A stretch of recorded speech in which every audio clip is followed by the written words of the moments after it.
que é Marta Fonseca, psicóloga, trabalho com emagrecimento e bem-estar, e hoje nessa live eu vou trazer um tema que tem muita relação com a minha história. Eu acredito que seja muito importante no seu processo de emagrecimento, que é o perfeccionismo. Como então o perfeccionismo pode atrapalhar o seu processo de emagrecimento e de conquista de bem-estar, saúde, equilíbrio?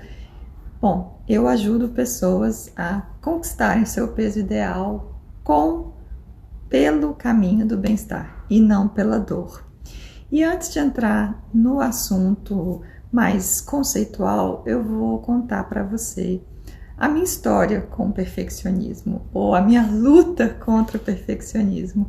Ele ainda é presente e constantemente eu tenho que trabalhar essa questão da exigência da perfeição para isso não atrapalhar o meu bem-estar, meu contentamento e minha vida, e até a relação comigo mesma, com o corpo, porque realmente, gente, perfeccionismo não é qualidade, é um sistema de pensamento, uma forma da gente se relacionar com a gente mesmo que é terrível. Então, quando eu era criança, e aposto que muitos de vocês vão se identificar, eu era bastante exigente comigo mesma já. E aonde que para criança aparece essa exigência? Na escola. Então, eu sempre queria tirar nota boa e para mim não servia assim menos de 9.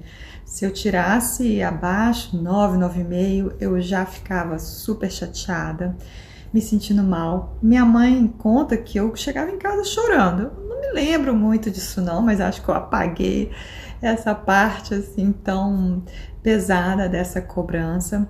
E eu me dedicava demais aos estudos, que ok, né? Pode ser uma qualidade, a disciplina, o esforço, mas de uma forma que era muito pesada.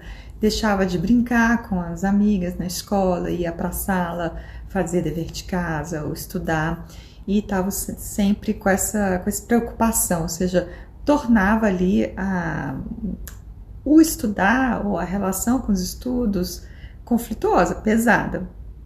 Ainda bem que hoje eu continuo sendo estudiosa, mas sem sofrer tanto, mas também aparece aí uma cobrança que muitas vezes se transforma numa crítica. Não sou boa o suficiente, não foi, né, o melhor, podia ter feito mais, e tem que voltar e refazer ali o pensamento. Aí voltando para a história, né, na adolescência, aí começam todos aqueles questionamentos e críticas, principalmente em relação ao corpo, à imagem, porque a adolescência a gente tem aquela transformação enorme, né, do corpo, da mentalidade, da forma de ver o mundo, e é tudo muito novo. Começam as comparações e uma preocupação então com a imagem, como que eu estou sendo visto, e aí é muito comum uma crítica muito forte aparecer. Então eu logo entrei nesse looping, né, nesse ciclo de me comparar, de observar meu comportamento, meu corpo, de achar defeitos em tudo. E para piorar, eu cheguei no Rio de Janeiro aos 12 anos, depois de estar um ano fora do país com a minha mãe, numa situação não muito, como eu posso dizer, que não trazia muito orgulho, assim, né? Não trazia muita satisfação da minha parte. Então eu cheguei no Rio um pouco assim, deslocada. Não era assim, cheguei do exterior, que legal. Não, era uma sensação de estar fora do lugar, de estar totalmente sem entender, né, o que era. Acho que já teve a transformação da adolescência e pum, chegou no Rio de Janeiro. Eu não tinha roupa da moda, não falava as gírias, não sabia dos assuntos. Aí todo mundo jogava vôlei e eu não sabia jogar, todo mundo dançava jazz e eu não sabia dançar. Então foi uma fase bem difícil por conta dessa não adaptação, né? Eu não fazia parte ali daquele contexto e foi difícil então eu me adaptar, me inserir, aos poucos até me inserir, consegui, aprendi a jogar vôlei, fui fazer curso, aula, mas sempre com essa sensação de ser meio inadequada. E isso só foi piorando a minha autocrítica. E aí, para ajudar, eu comecei a ler aquelas revistas de adolescente, principalmente Capricho, e aí me comparar ali, né? Além de comparar com as garotas populares da escola, porque sempre tem aquela popular e que aos nossos olhos parece perfeita.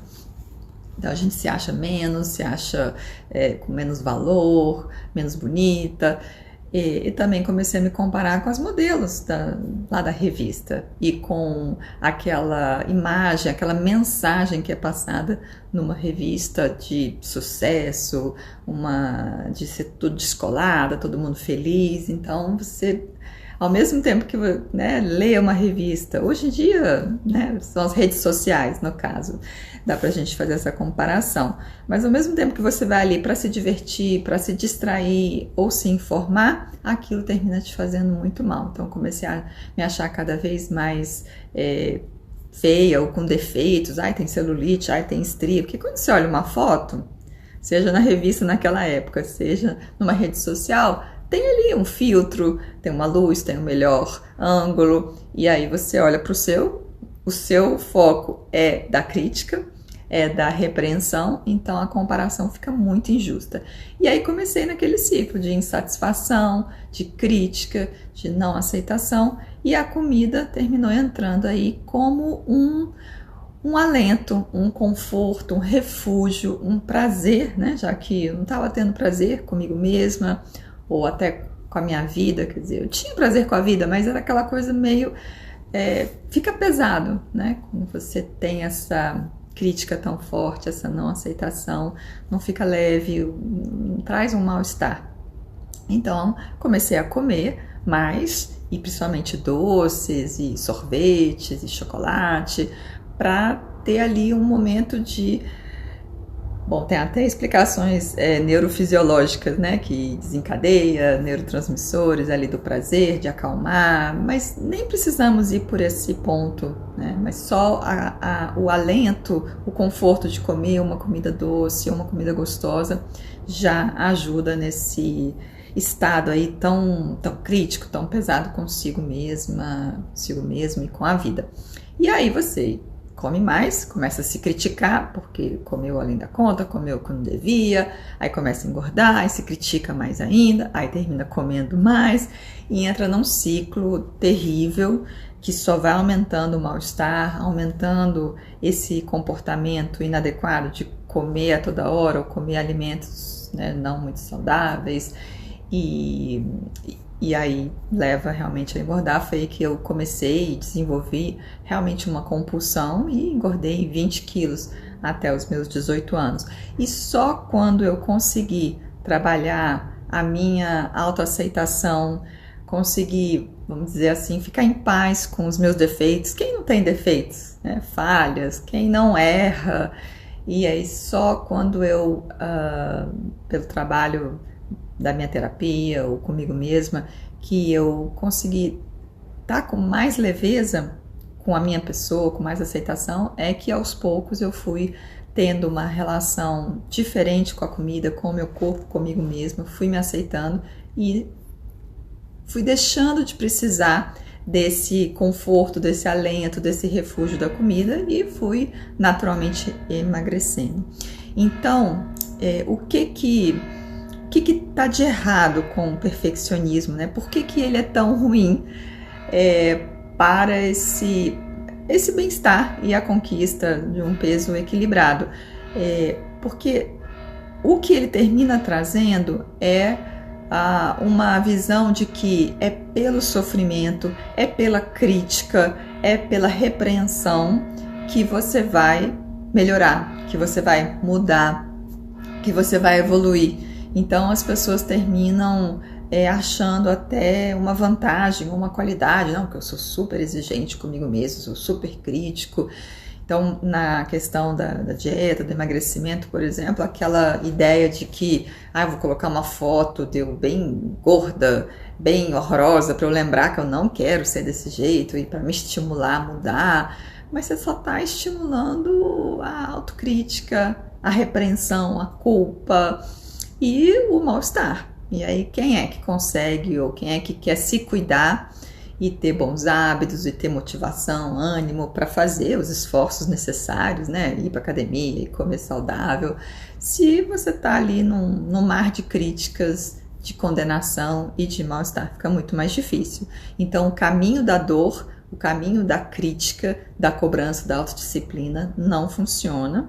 E aqui eu vou trazer algumas dicas de qual caminho que eu acredito eu consegui e as pessoas que eu ajudo também conseguiram um caminho muito mais prazeroso, tranquilo, alegre, leve, que vai sim te ajudar a perder peso e perder peso para sempre, para sair daquele altos e baixos e efeito sanfona e aquela luta de essa semana consegui, eu sou ótima, essa semana não consegui, eu sou péssimo. E como chama aquele brinquedo? Esqueci. Mas esse altos e baixos que traz tanto sofrimento. Então, antes de entrar na solução, nas propostas e dicas, vamos pensar um pouco mais sobre o que é o perfeccionismo. Eu não quero aqui dar uma aula conceitual, uma aula de psicologia, mas é importante a gente entender um pouco o que é o perfeccionismo, como ele funciona, para você identificar esse funcionamento em você e estar alerta quando começar, como até hoje eu sinto que comigo começa ali, né, o redemoinho do pensamento crítico, da autocondenação, você dá um passo para trás, respira e fala, opa, pera lá, olha aí o meu perfeccionismo chegando, vamos refazer, vamos tomar, né, mais cuidado, ser mais gentil consigo mesma, consigo mesmo. Então, para a gente entender o que é o perfeccionismo, primeira ideia importante é que não é um comportamento. Não é como as pessoas falam, não, até na entrevista de emprego isso é bem comum, né? Qual é o seu defeito? Eu sou perfeccionista. Na verdade, a pessoa nem está assumindo como um defeito realmente, mas como uma qualidade. Sou perfeccionista.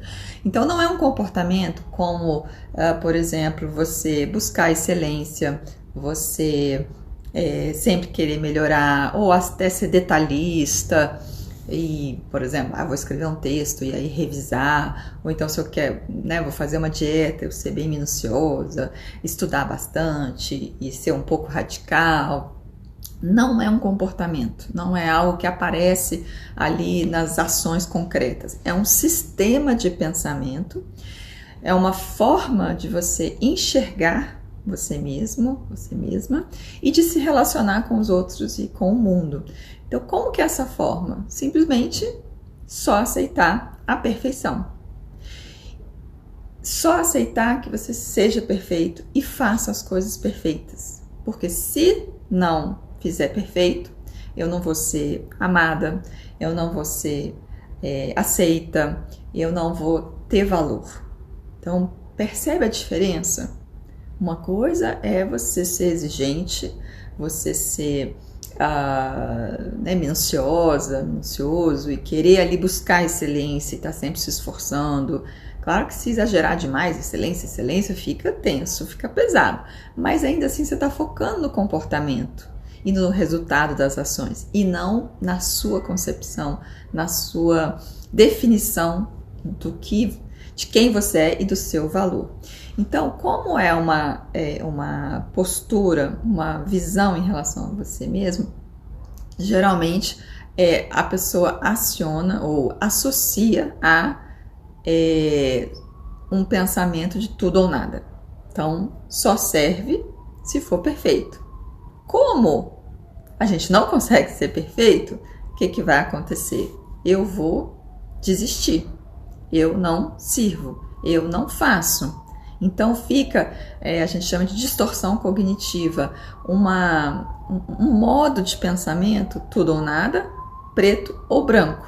Não há meio termo, porque se errou um pouquinho, se falhou uma vezinha, então todo o sistema, todo o valor vai por água abaixo. Isso na dieta aparece muito quando a pessoa é muito rigorosa com a dieta E aí, dieta que eu falo, estilo de alimentação. Tá? Não estou nem falando ali uma dieta de prescrição, uma dieta passada por um nutricionista, um médico, falando na proposta de estilo de alimentação. Também vale para a dieta em si, mas falando assim, mesmo que a pessoa não tenha uma coisa muito definida, mas ela se propôs ali de comer mais saudável, comer menos industrializados, aí comeu ali um biscoitinho, não resistiu, teve vontade, ou então foi uma festinha ali do trabalho, levou os filhos para uma festa e aí terminou comendo lá umas besteiras. Aí começa, tá vendo? Eu não faço nada certo, tá vendo? Eu não consigo seguir, não fui perfeito, eu falhei, então é porque eu não dou conta, e aí desiste, tá? Não vale a pena, e larga tudo. E termina até comendo mais e tendo mais compulsão pelo mal-estar, pela crítica, e entra lá naquele ciclo. Então, é um esquema que não ajuda a funcionar, né? Então, a gente tem que trabalhar aí nesse sistema de pensamento. Uma coisa que é muito característica do perfeccionista é estar voltado para o outro, é estar numa posição que é terrível, gente. É assim uma escravidão de querer agradar ao outro. Então você está sempre nessa avaliação. Será que eu estou fazendo bem? Será que eu estou fazendo certo? Será que eu tenho valor? Será que a pessoa vai gostar de mim? Será que ela vai me aceitar? Será que ela vai... E primeiro que não dá pra gente agradar todo mundo, né? Vamos combinar, porque cada pessoa é um mundo, tem expectativas diferentes, e o fato da outra pessoa gostar ou não de você não é o que vai definir o seu valor. Então, você se posicionar numa posição de querer agradar o outro e avaliar ou concluir sobre o seu valor em função de ter conseguido é furada, né? Não vai dar certo. Então, vai terminar concluindo ou entrando nessa ideia de que você é um fracasso, de que você é feio, é feia, não serve, não presta, e todo esse ciclo aí de críticas e autocondenações e culpa. E aí essa é uma característica também do perfeccionista. E as pesquisas mostram a correlação da culpa, da vergonha, da crítica, e aí depressão, ansiedade, compulsões, o TOC, né, o transtorno obsessivo compulsivo, e os distúrbios alimentares.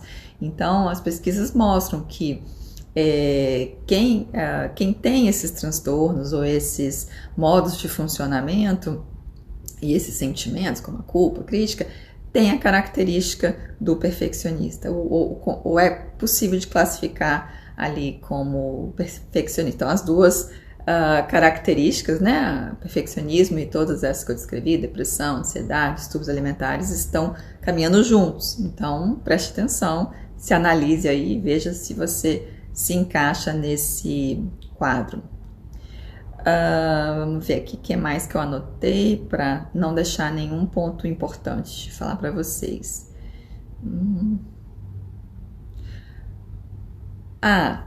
Tem uma autora que eu gosto muito, que se você quiser aprofundar no assunto, pode ir atrás, que é a Brené Brown, ela é uma americana, e ela traz uma análise bem interessante. Ela fala sobre vergonha, sobre a culpa, sobre a questão de exigir ser perfeito, né? Tem até um livro dela, a arte de ser imperfeito. Então, como que ser imperfeito ou aceitar a sua imperfeição, na verdade, é uma libertação, traz uma leveza e traz toda uma série de benefícios, como até, né, ajudar aí na depressão, na ansiedade, na compulsão, e ajuda você a, de alguma forma, aceitar as suas próprias falhas de uma forma integrativa, e aí sim você mudar para melhor, né? Porque no momento em que você aceita, reconhece, é possível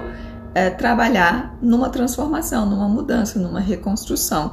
Se você está no esquema perfeccionista, o que termina muitas vezes acontecendo? A evitação.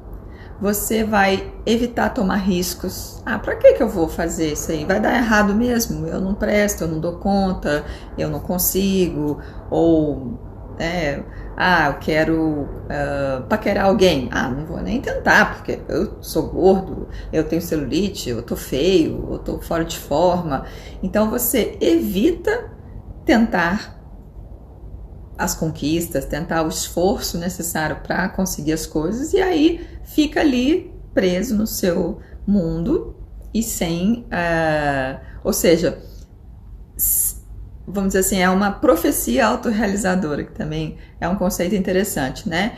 Eu não tento porque eu sei que eu vou fracassar, porque eu não tenho valor, não tenho capacidade, e aí eu não conquisto, e aquilo reforça a minha ideia. Então, tá vendo? Eu tô sozinha, não conquisto ninguém, eu não tenho valor, eu não sou bonita, eu não tenho um corpo legal. E aí meio que confirma aquela verdade, aquela ideia que eu tava ali carregando de mim. E aí a Brené Brown vai falar uma coisa que é bem interessante, que fica bem claro, que o perfeccionista pensa assim: eu sou errado, então vem a vergonha. A pessoa que é esforçada, que quer buscar a excelência, ela pensa: eu fiz errado, eu errei. Foca no comportamento. Aí vem uma culpa. Eu nem gosto da palavra culpa porque ela já é pesada, mas a gente poderia pensar na responsabilização. Então, bom, eu magoei você, ou eu fiz ali um relatório errado, ou eu segui a dieta, quer dizer, eu não segui a dieta, né? Fiz errado. E aí eu vou reconhecer o comportamento, não vou focar em mim, não vou fazer uma avaliação de mim, da minha pessoa, vou fazer a avaliação do comportamento e vou tentar corrigir a rota, como um avião ali, né? Que está seguindo a rota ali do mapa, do radar, e se tem que desviar ou desviou sem querer, o piloto distraiu, errou, avalia e põe de novo ali na direção correta, corrige a rota e no final conquista o que se pretendia, chega aonde queria chegar. Então pode ser até que demore um pouco mais, porque teve ali aquela falha, aquele erro, aquele desvio, mas falhas e desvios fazem parte. Se a gente não aceitar isso, já é assim, né? 99% de chance da gente se sentir fracassado. E aí você, no final, consegue chegar. Agora, se eu foco a avaliação na minha pessoa, eu não tenho valor, eu não sirvo, eu não presto, eu não consigo, aí eu já desisto e nem chego lá no objetivo. Então, é o foco no comportamento, na responsabilização, no reconhecimento ali das suas falhas, onde que você errou, o que pode ser consertado, e não na sua pessoa, no seu valor, tá?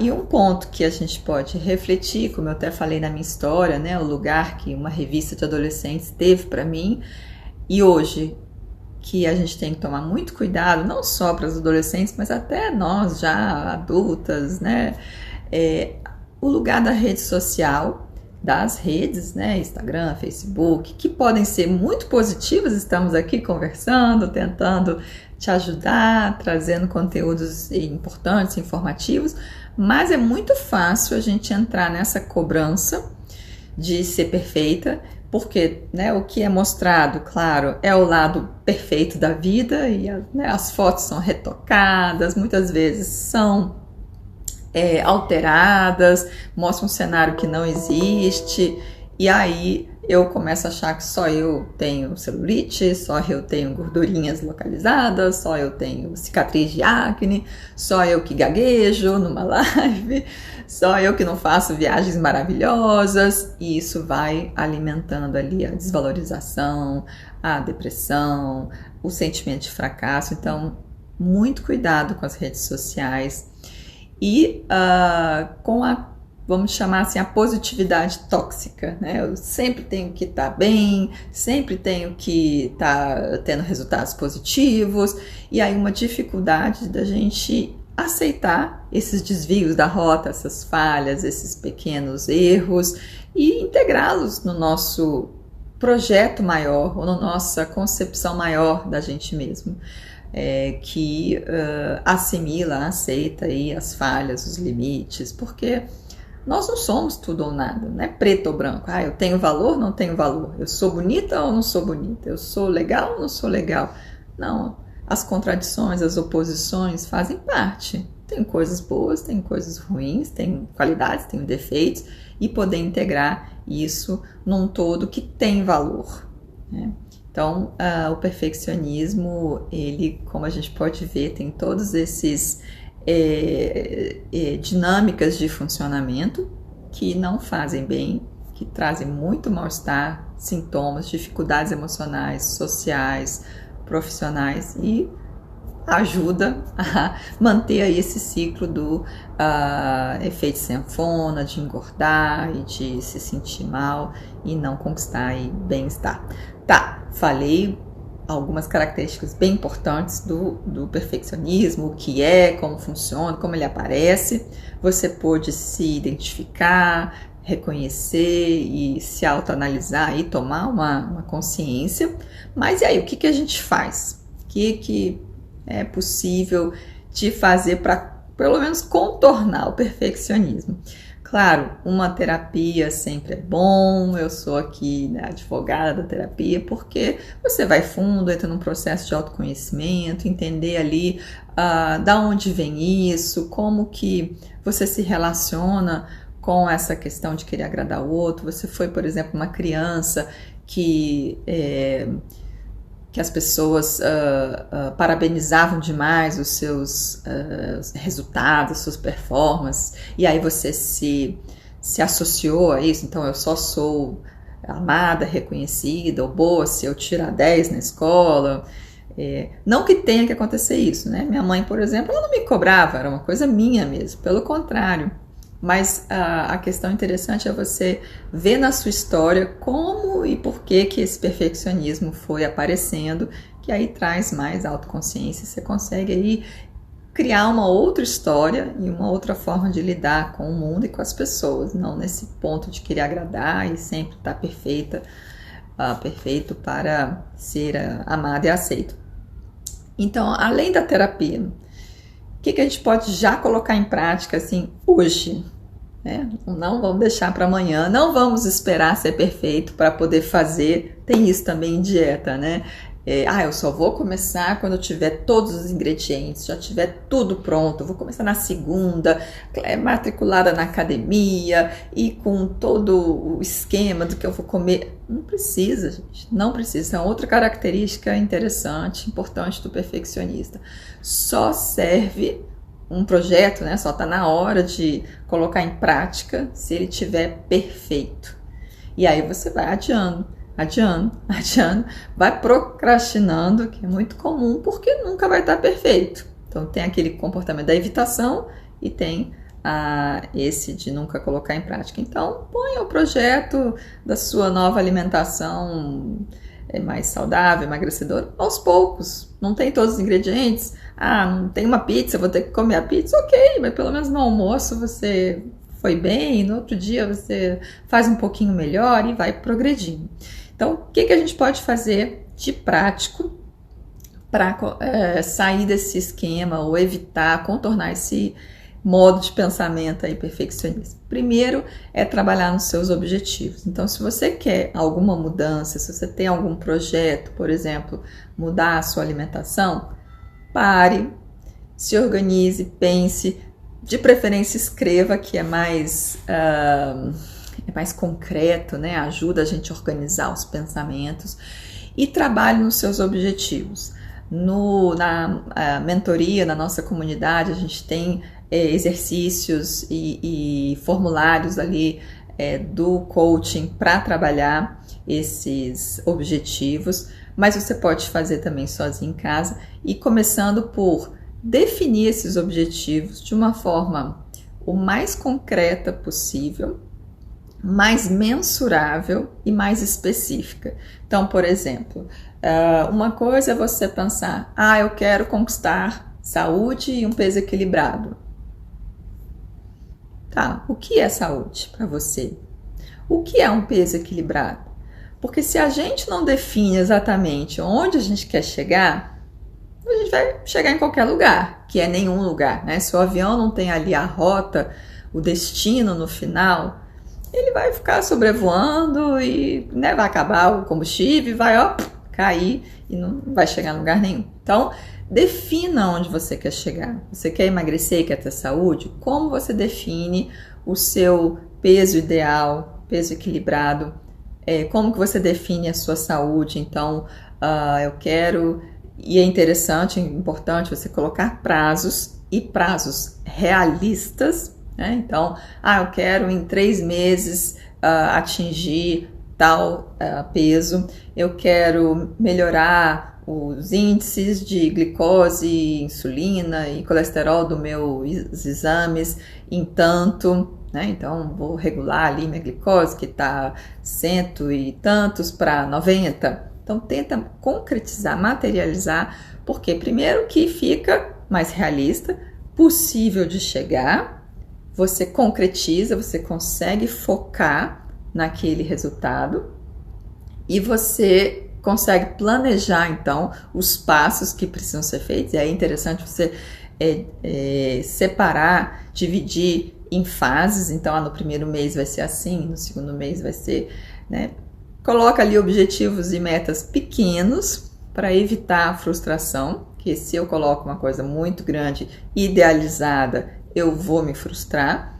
Então seja humilde, não queira em 6 meses transformar tudo que você levou ali 40, 50, 60 anos para acumular de peso, de problemas e de maus hábitos.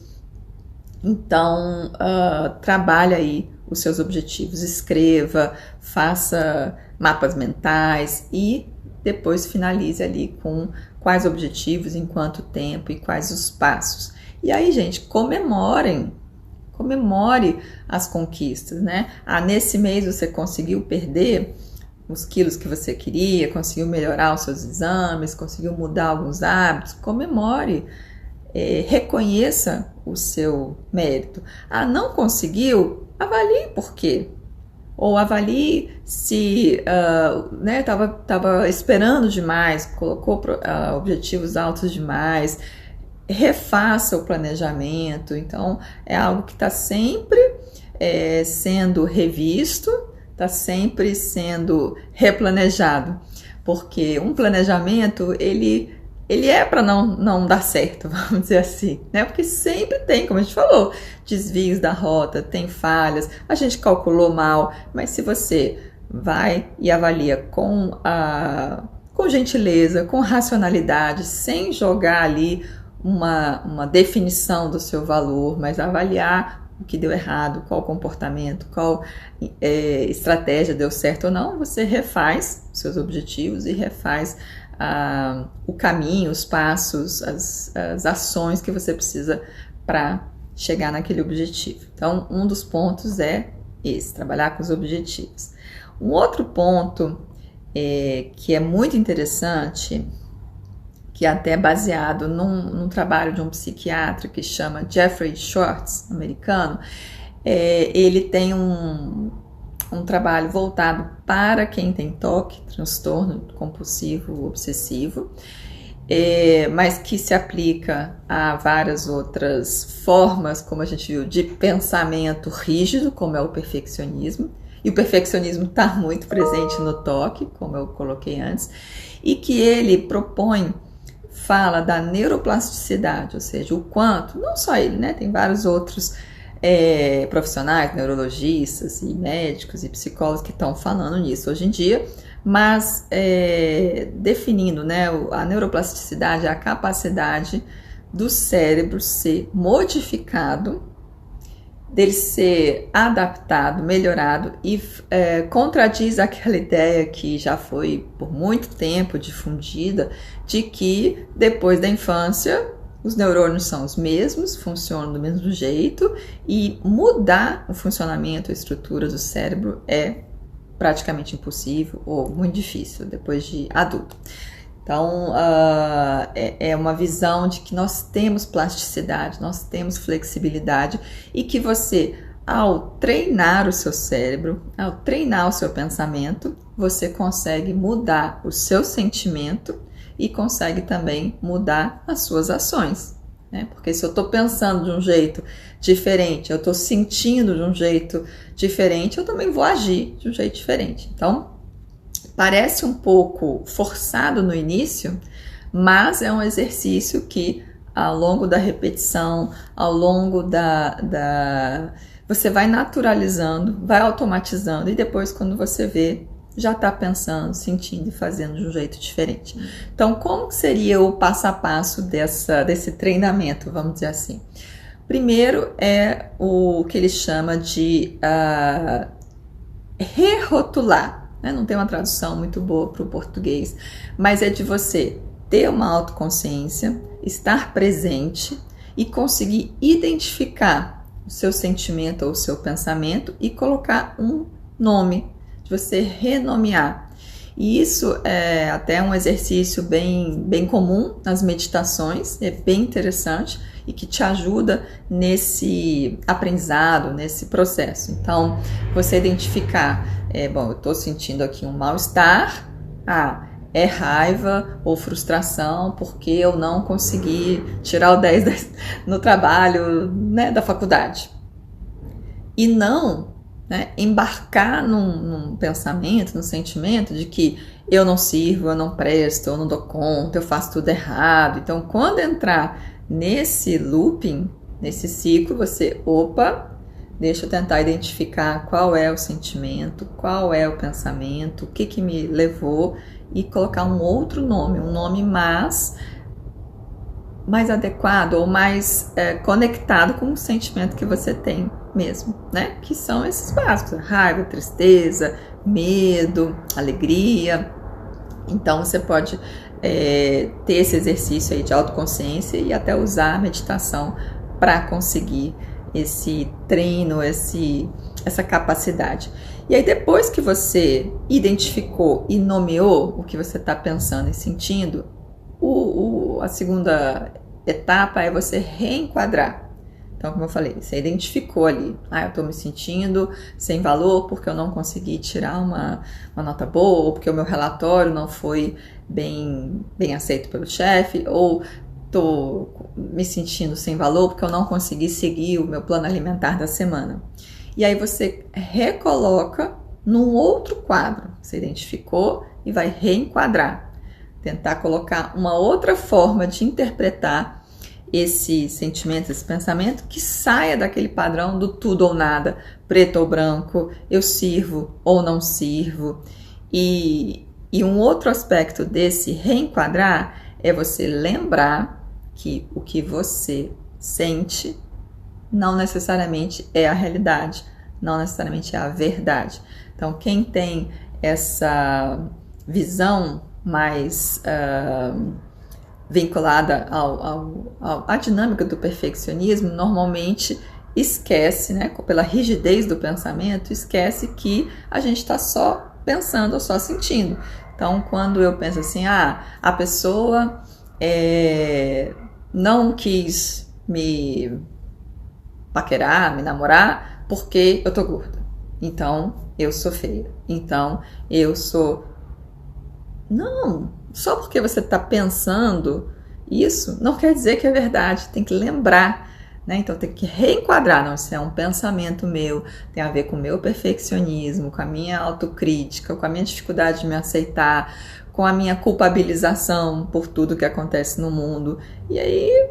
lembrar que a pessoa tem as razões dela, vai ver que ela não está no momento para se relacionar, que ela está fechada, ou vai ver que só não é o estilo dela, não é, né, o tipo dela. Então, nesse momento do reenquadrar, é importante lembrar aí dos nossos automatismos de considerar um pensamento ou um sentimento como fato, como realidade e verdade.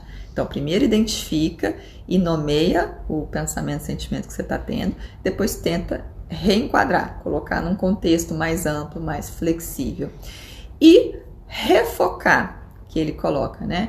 Ou seja, você sair desse ciclo de pensamentos recriminatórios do seu passado e de punição e de ficar né, numa autopenitência. Então eu fiz errado, eu sou ruim, eu não consigo seguir a dieta, eu não consigo perder peso, eu sou um fracasso, eu não tenho autodisciplina, não tenho autocontrole. Refocar no presente, bom, o que deu errado hoje, o que eu não estou conseguindo fazer hoje e onde eu quero chegar, focar no futuro.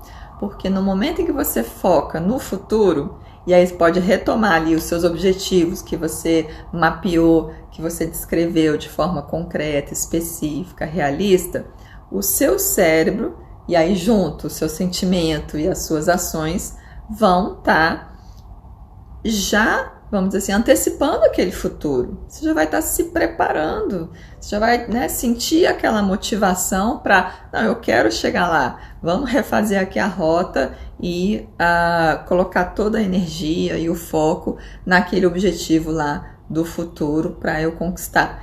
Mas claro, aí tem que trabalhar a paciência, né? Saber esperar, a resiliência, saber que vão ter momentos ali que você vai entrar no redemoinho de críticas e condenações e querer desistir, querer evitar o risco, mas já se coloca em direção a esse futuro. Sai da visão ali do passado, de ficar revivendo e rememorando né, a autocrítica, e foca ali no presente, no que está acontecendo e no futuro. Bom, essas são vamos dizer assim, as estratégias mais mentais ou mais amplas. E aí agora, por fim, eu quero te dar algumas dicas práticas que eu acho que são bem eficientes para te ajudar no emagrecimento e no impacto aí que o perfeccionismo pode ter né, no seu processo de transformação. Primeira coisa, se pese uma vez por semana, isso já é, né? Porque nosso peso tem uma variação aí, né? Por vários motivos, sejam hormonais nas mulheres, seja o acúmulo de líquido, seja o que você comeu, se foi ao banheiro, enfim. Então, escolha um dia e escolha sexta-feira. Por quê? Tem muito mais chance de você ter conseguido de segunda a quinta ir bem na dieta, né? Sexta, às vezes algumas pessoas quinta, já começa ali um happy hour com os amigos e colegas do trabalho. Final de semana, geralmente a gente relaxa mais, tem família, tem eventos. Então, né, se você, segunda-feira eu começo tudo de novo, aí me peso, planejo, bom, vai ser muito mais frustrante, porque às vezes você não perdeu o peso que você queria, ou até às vezes está inchado, né? Então a balança vai ali acusar, porque bebeu um pouco mais, comeu coisas mais salgadas, ou né, comeu mais volume de comida e não. Então, se pese na sexta-feira e só. O resto esquece e foca no seu objetivo lá bonitinho. Um outro exercício ali diário que é muito interessante, importante, que é simples, é você fazer aquele reconhecimento e uma gratidão pelas pequenas conquistas que você teve, as pequenas mudanças. Então, é justamente sair do foco perfeccionista, que é muito idealista, que é muito exigente, e trabalhar ali no seu dia a dia um reconhecimento das pequenas ações. Você conseguiu numa festinha, num happy hour, não comer o pastel e comer o quibe, comeu o frango a passarinho, em vez de tomar refrigerante ou cerveja, você conseguiu tomar água, ou ótimo, perfeito. Na hora do almoço não foi tão bem? Ok, mas foca ali no que você conquistou. De preferência escreve, né? Tem ali aplicativos de gratidão, por exemplo, então você pode fazer focado nos pequenos atos que são importantes para conquistar lá o seu objetivo. Você vai ver que no final das contas vai te dar uma sensação de que você está fazendo por onde conquistar o seu objetivo, né? E que o resultado final é a soma mesmo dessas pequenas ações. Então, você reconhecendo essas pequenas ações vai te dar ao final do dia, ao final da semana, uma sensação de que, bom, tô conseguindo, tô focando, tô investindo.